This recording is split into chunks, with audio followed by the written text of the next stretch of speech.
मरकुस रचित सुसमाचार चैप्टर 3। सूखे हाथ वाले की चंगियाई। और वह फिर आराधनालय में गया। वहाँ एक मनुष्य था जिसका हाथ सूख गया था। वे उस पर दोष लगाने के लिए उसकी ताक में थे कि देखें वह सबत के दिन उसे चंगा करता है या नहीं। उसने सूखे हाथ वाले मनुष्य से कहा, उठ, बीच में खड़ा हो। उसने उससे कहा, सबत के दिन भला करना उचित है या बुरा करना, प्राण को बचाना या घात करना। परंतु वे चुप रहे। उसने चारों ओर उनका क्रोध बड़ी दृष्टि से देखा और उनके हृदय की कठोरता पर दुखी होकर उसने उस मनुष्य से कहा, अपना हाथ बढ़ा। उसने उसे बढ़ाया और उसका हाथ फिर अच्छा हो गया। तब फरीसी बाहर निकले और तुरंत यीशु के विरुद्ध हेरोदियों के साथ सम्मति करने लगे कि किस प्रकार उसे नाश करें। यीशु अपने चेलों के साथ सागर की ओर चला गया। गलील से एक विशाल जनसमूह उसके पीछे चला तथा यहूदिया, यरूशलेम, इदूमिया, यरदन के उस पार तथा सूर और सैदा के आसपास से भी बड़ी भीड़ उसके सब कार्यों के विषय में सुनकर उसके पास आई। उसने अपने चेलों से कहा कि भीड़ के कारण एक नाव उसके लिए तैयार रखी जाए, जिससे कि भीड़ उसे घेर ना ले, क्योंकि उसने बहुतों को चंगा किया था। और परिणाम स्वरूप वे सब जो रोगग्रस्त थे उसे स्पर्श करने के लिए उसके चारों ओर घिरे जा रहे थे। और जब कभी अशुद्ध आत्माएं उसे देखती थी तो उसके आगे गिर पड़ती और चिल्लाकर कहती थी, तू परमेश्वर का पुत्र है। और वह उन्हें बार बार चेतावनी दिया करता था कि उसे प्रकट ना करें। 12 प्रेरितों की नियुक्ति।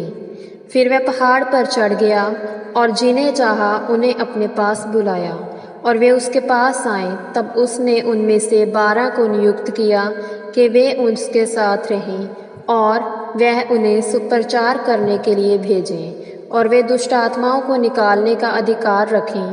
फिर उसने इन 12 को नियुक्त किया, शमौन जिसका नाम उसने पतरस रखा, और जब्दी का पुत्र याकूब और याकूब का भाई यूहन्ना जिनका नाम उसने बरनुगेस अर्थात गर्जन के पुत्र रखा, और अंद्रियास और फिलिपुस और बैतलमे और मती और थोमा और हलवाई का पुत्र याकूब और तगै और शमौन कनानी और यहूदा इस्करियोती जिसने उसे पकड़वा भी दिया।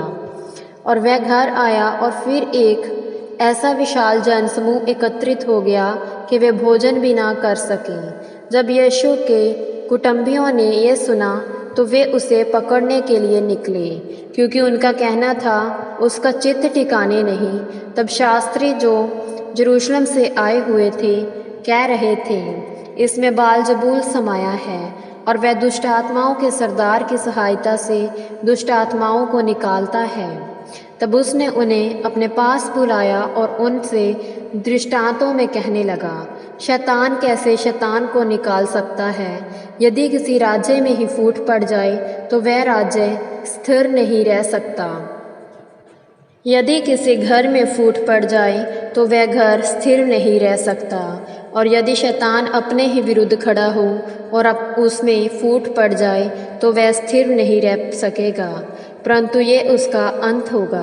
परंतु कोई मनुष्य किसी बलवान मनुष्य के घर में घुसकर उसकी संपत्ति नहीं लूट सकता, जब तक कि वह उस बलवान मनुष्य को पहले बांध ना ले। इसके बाद ही वह उसके घर को लूट सकेगा। मैं तुमसे सच कहता हूँ, मनुष्य की संतान के सब पाप और निंदा जो वे करते हैं क्षमा किए जाएंगे, परंतु जो कोई पवित्र आत्मा के विरुद्ध निंदा करता है उसे कभी भी क्षमा ना किया जाएगा, परंतु वह अनंत पाप का दोषी ठहरता है, क्योंकि वे ये कह रहे थे उसमें अशुद्ध आत्मा है। यीशु के भाई और उसकी माता। तब उसकी माता और उसके भाई वहाँ पहुँचे और बाहर खड़े होकर उसे बुलावा भेजा। और भीड़ उसके चारों ओर बैठी थी और उन्होंने उससे कहा, देख तेरी माता और तेरे भाई बाहर तुझे ढूंढ रहे हैं। उसने उत्तर दिया, कौन है मेरी माता और कौन है मेरा भाई?